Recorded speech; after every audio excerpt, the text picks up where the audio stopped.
ได้เข้าไปมันกลายเป็นคนต่างก็ชาสมาร์ทจากผู้ใหญ่เขาค่ะ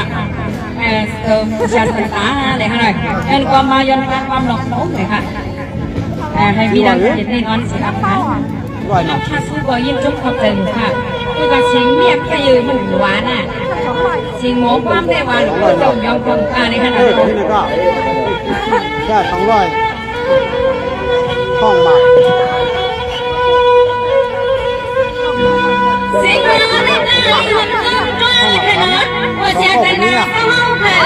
หัวกันไม่ว่าจะคืออย่างไงลูกมีความผู้สวยเต้าเพียงเดียว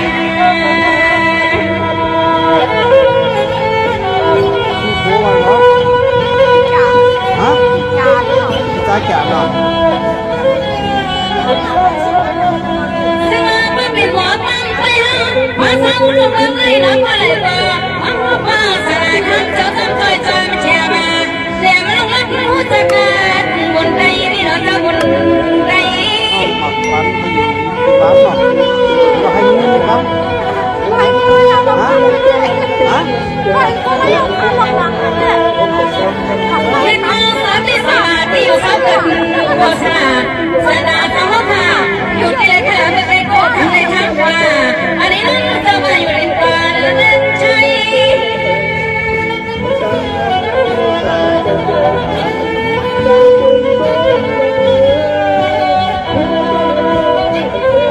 เมื่อถึงไปที่สวรรค์ลีในหานางก็เล่มว่าโอสาลาเจ้าคือเลยมันเป็นทางเจ้าหัวกาคือเลือดมาปันเฮเจอ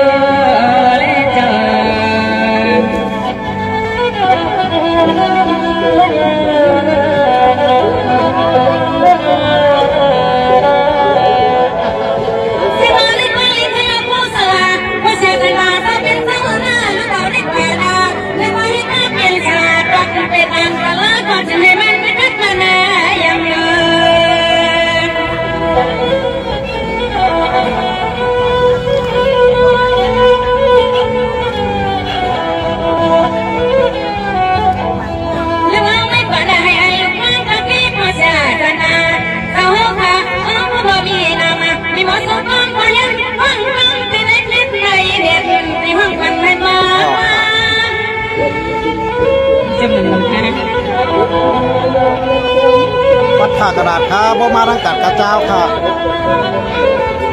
ในกองผู้ชาว่าเจ้าสันอาเขาเป็นเจ้าอะไรในกองเจ้าก็อยากจะเรียนรู้น้อยเขาเสียเลยยึดเป็นชาเขาผู้เขาว่านออันนี้จึงให้ผลิตชาติก็ไปโดยยักษ์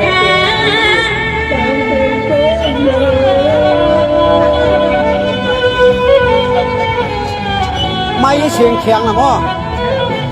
โอ้ชาสุขมาปจมแล้วน้องจะลงสาเศร้าน้องไก่เขาขมาไอ้ยังคุณคงอยู่ในที่วันนี้ท่านคอยประจมเรียนนาตาสลาลงเท้าไม่มีน้ำมาในเจ้านา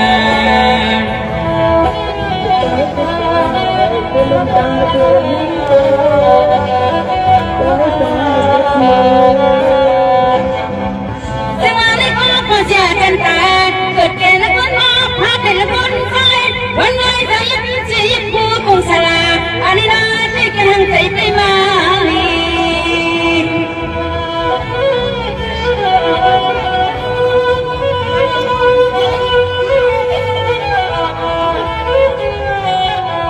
สมามันก็ตึงตันแต่ทะเลปลามีลงมาสาวเลยมาเราเห็นทักยีพี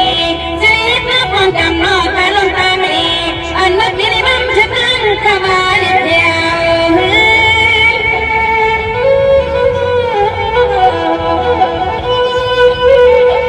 พอมามีเสียบบอกค่ะหมกความหลงในความว่าเป็นอันอยู่ดีที่ลำบากขนาดมันจะได้มาเป็นกินเจ้าเสียงกันตาโตเป็นเจ้ามองขวาวันที่เป็นอยู่เยี่ยมีเขาดีเนื้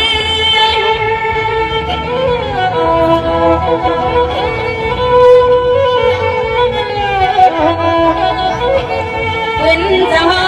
เป็นสาลาก็โดนเจ้าได้ไปหูน้ำบุกมาบาดย้อนให้กันนออันไหนเจ้าเป็นเล็กให้เสนอหนึ่งมาเลยยิ้มเช่นผู้สาลาดอพอไป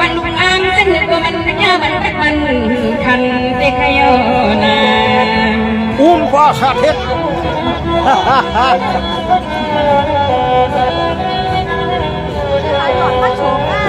ฮะ สิ่งอะไรมาเพื่อนอันนี้มาจูเราสั่งสอนคนที่มาแก่ความเห็นและมาเป็นคนหนึ่งเราก็ต้องเล่นความส่วนเก่าอย่าเดินแล อ๋อที่นั้นจำเขาซักไทยมากเลยนะ ซึ่งว่าข้าก็ยีกินล้อเพื่อนขนาดคนนั้นผู้ในเมืองที่เมืองมาอัมมาข้าไปยังให้ข้าผู้สละจะได้มันกันเป็นมันและขานาอันเล็กขนาดนู้นก็เลยคนคนเลยเป็นคนเลยไม่ได้นอนความสองดีเราเจ้าชายนี่ แต่หน้าพูดเลย ไก่บัวเฉียบกันจุน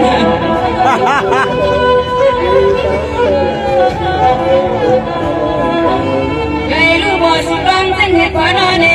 อันอาจุนพยองเจ้าได้บันไม่กัดเงินองค์ปาเลตีปักชีปักเคทุไทยโคโยโยเน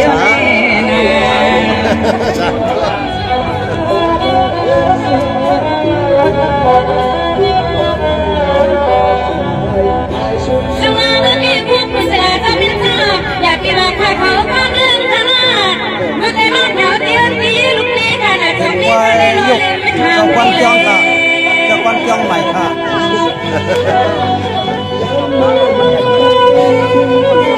ด้วยคนหนาน้องว่า สวัสดีจุนนาอยู่ที่กับพี่ไปพี่สมัยนักสลาที่ได้คะแนนจงดามาพอมีบทจะฟังในจนที่นอนข้าค่ะมีลำใจนักความเป็นที่ตายใหญ่เสียงหางอีมีจางละคือ เพิ่มเสียงเลยเนาะ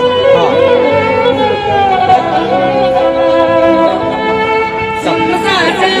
พี่น้องหลังทางนาเธอได้เธอพวกเธอไทยมุ่นอยู่กลางกาถาในก็มาเล่มานาจูสู่สลาจันทราในวันหมอทานา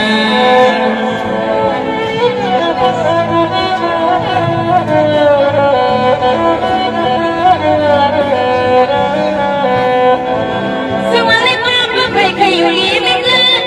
ใครเคยเป็นผลิตสักทีเมืองไทยมาไทยผู้สลาบ้านของพ่อวังพี่น้องอยู่กาถาดีไปเต้นมันเดินนา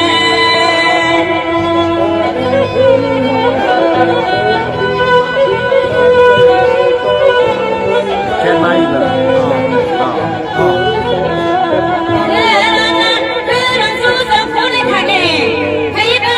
ปัญจลูกที่ไปผู้ไปป่าเชียงเบอร์อะไรบ้านทักมันทามาว่าสุสานให้เปลี่ยนฉนันก็มาลิจูผู้ชายจันตาพวงไป แค่เนาะ อ๋อโอ้มือหนึ่งเดือนได้เดียว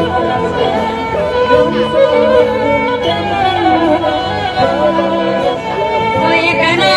ตอนตั้งผู้สาราสันตาตอนเจ้าครัวที่ข้าพอกันได้เดินปัญหาย้อนลือกันไฟไฟเสียงพอพารู้คนเข้ามาไฟปันเข้าปันทะเลนาน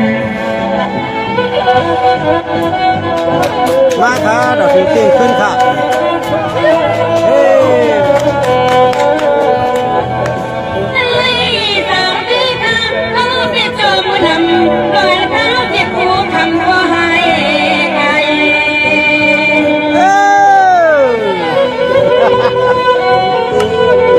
ง่ายแล้วนะ เมื่อไรก็ไม่รู้ตรงนี้ยกนี้ไปนะชมในมันเย็นกาบีไอ้กับลุง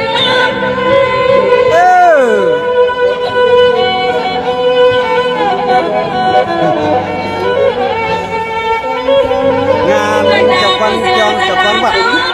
หรือว่าเจ้าอาวาสเจ้าอาวาสใหม่ความไม่ชูเลยมาน้องมาพึ่งอินให้พวกเราข้าวังที่เป็นยัดคำเดียวการขยันอาตาตอนใจในน้องขยินน้องควงก็ดังที่ปล่อยพาย้อนยับยับเลยนะเขาเนี่ยคนเขาสิได้ด้วย